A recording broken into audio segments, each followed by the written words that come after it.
31 Mei 1911, kapal kedua dari seri Olympic Class Liners akhirnya selesai juga setelah 2 tahun dibangun. Kapal ini akan siap untuk pelayaran pertamanya 1 tahun kemudian dan akan menjadi kapal termewah di dunia.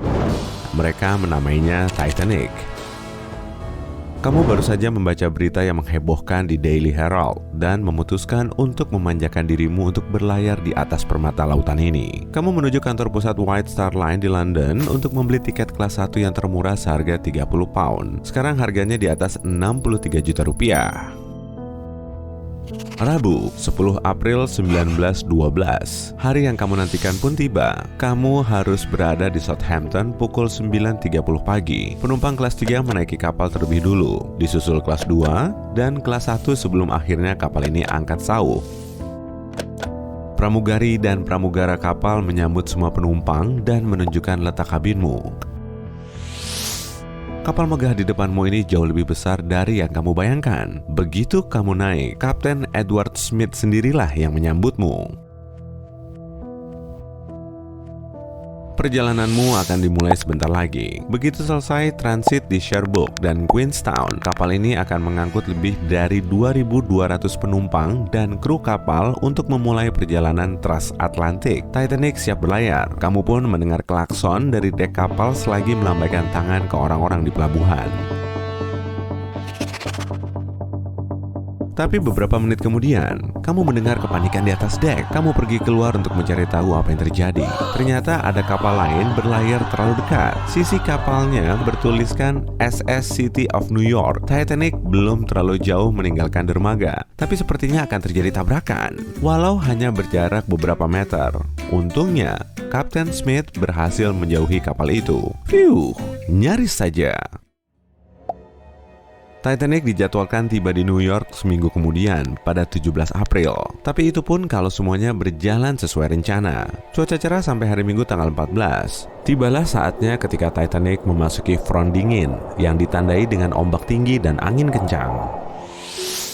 Malam itu tenang tapi dingin. Titanic mulai mendapat peringatan dari kapal lain tentang hanyutnya potongan es besar di daerah Grand Banks, Newfoundland. Tapi kali ini, Titanic tidak melanjutkan perjalanan dengan kecepatan penuh. Sebaliknya, sang kapten malah memperlambat laju Titanic. Dia ingin memastikan petugas pengamat punya cukup waktu untuk menyadari keberadaan gunung es di sepanjang jalur pelayaran ini. Bahkan jika itu artinya terlambat tiba di New York dari jadwal seharusnya. 20 menit sebelum tengah malam, petugas pengamat Frederick Fleet melihat gunung es super besar tepat di depannya. Dia segera memperingatkan ruang kemudi. Perwira dek senior itu memberitahu jurumudi untuk memutari gunung es, dan anggota kru lainnya harus segera menghentikan mesin kapal. Semua orang di kapal bekerja sama untuk menghindari gunung es tersebut. Tetapi dalam cerita ini, jurumudi tidak panik. Ia segera memutar roda kemudi ke arah yang benar menjauh dari gunung es. Banyak penumpang telah terbangun oleh keributan dan kerumunan. Sebagian naik ke atas dek masih memakai pakaian tidur dan piyama untuk melihat apa yang terjadi. Sebagian mengintip sisi kanan kapal untuk melihat lebih dekat. Kamu dan semua orang cemas menonton, dengan tangan mencengkeram pagar sampai pucat memutih. Rasa stres dan dingin membuatmu menggigil. Satu pikiran terlintas begitu saja di kepalamu. Apa Titanic akan menabrak gunung es? Semakin dekat dan dekat, semua menahan napas. Suasana begitu sunyi, sampai-sampai kamu bisa mendengar bunyi jarum jatuh. Kemudian, hanya dengan jarak tak sampai 3 cm, kapal ini perlahan melewati si monster es. Tidak ada tabrakan, tidak ada robekan sepanjang puluhan meter di lambung kapal tempat masuknya air yang akan membanjiri kompartemen bawah. Semua orang mulai bertepuk tangan dan saling berpelukan. Setelah memeriksa secara menyeluruh, kapten kapal secara resmi mengumumkan bahwa semuanya baik-baik saja. Dia meminta penumpang di dek agar masuk ke dalam untuk menikmati secangkir teh panas sebelum kembali ke kabin. Kamu mengikuti kerumunan dan melihat kapten kapal pergi untuk melaporkan insiden ini. Dia juga memperingatkan kapal-kapal lain di perairan Atlantik Utara untuk memperlambat laju kapal dan waspada. Di antara semua kapal itu ada kapal Carpathia. Tidak, kali ini Carpathia bisa terus berlayar sesuai jalurnya. Tidak perlu datang untuk menyelamatkan Titanic. RMS Titanic akhirnya tiba di tujuan pada tanggal 17 April 1912. Terlambat 8 jam, tapi tiba dalam keadaan selamat. Ribuan orang datang ke dermaga New York untuk mengagumi kapal paling mewah di dunia yang baru saja sukses melakukan pelayaran perdananya.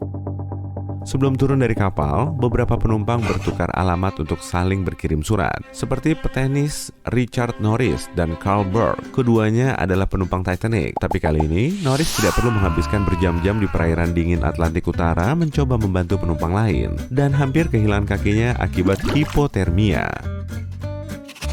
Dan Burke tidak perlu melamar kekasihnya di atas koci. Kali ini, pria itu melakukannya di hadapan teman-teman dan keluarganya, dan mereka semua merayakan pertunangan ini. Nantinya kedua petenis ini akan bertanding untuk pertama kalinya pada akhir tahun 1912. Norris menjadi salah satu pemain terbaik di generasinya dan memenangkan Piala Davis sebanyak 5 kali. Margaret Brown hendak pergi ke Amerika Serikat untuk menemui cucu lelakinya yang sakit. Kali ini, dia tidak perlu membantu penumpang lain naik skoci dan tidak pernah naik skoci nomor 6. Ketika Brown turun dari kapal, dia berlari menemui cucunya. Tapi kali ini, dia tidak pernah bertemu kru atau kapten kapal Carpathia untuk memberi mereka piala perak kehormatan. Dia terus melakukan pekerjaan kemanusiaan, tetapi tidak pernah dikenal sebagai Molly Brown yang tidak dapat tenggelam. Violet Jessop tidak pernah suka pergi berlayar di Atlantik Utara karena dia tahu seberapa buruk cuacanya. Dia masih khawatir karena baru saja selamat dari tabrakan kapal laut beberapa bulan sebelumnya, yaitu kapal yang merupakan saudara Titanic, Olympic. Tapi teman-temannya meyakinkannya untuk bergabung dengan kru kapal legendaris ini. Kali ini, Jessop tidak dipanggil ke dek untuk membantu penumpang dan tidak pernah naik skoci nomor 16. Dia terus bekerja di Titanic sampai pensiun. Artinya, dia tidak pernah diminta menjadi perawat di kapal Britannic. Dan pada November 1915, Jessop tidak harus mengalami musibah kapal karam untuk ketiga kalinya. Pemimpin band dan konduktor Wallace Hartley naik kapal ini untuk mencari peluang dalam karir bermusiknya, tapi dia terus bermain untuk menghibur penumpang. Kali ini, ia tak perlu memainkan musik di depan kerumunan penumpang yang panik ketika kapal tenggelam. Dan yang lebih penting lagi, dia selamat. Dia pulang menemui tunangannya, menikah, dan berkeluarga. Dia terus menghibur penumpang di jalur Atlantik Utara. Kali ini, tunangannya yang malang tidak pernah menerima biolanya yang akan menjadi memorabilia Titanic. Biola bersejarah ini tidak akan pernah terjual seharga hampir 24 miliar rupiah pada tahun 2013. Bert Main bertemu dengan kekasih hatinya Quick Baxter di Brussels yang sedang bepergian dengan ibu dan saudarinya. Baxter ingin membawa Main bersamanya, jadi diam-diam pria itu memesan kabin atas nama Nyonya de Villers. Kali ini, Baxter tidak harus membimbing keluarganya naik skoci. Keluarga besarnya dapat bertemu Main ketika mereka turun dari Titanic, bukan di skoci nomor 6. Dan kali ini, Baxter selamat.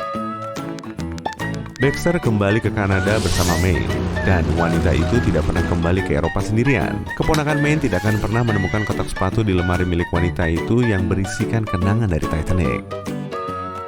Dorothy Gibson sedang bermain kartu malam itu dengan beberapa bankir asal New York. Ketika dia kembali ke kabin bersama ibunya, dia tidak perlu mendengar bunyi besi terkoyak yang menyeramkan, dan dia pun tidak pernah naik skoci nomor 7.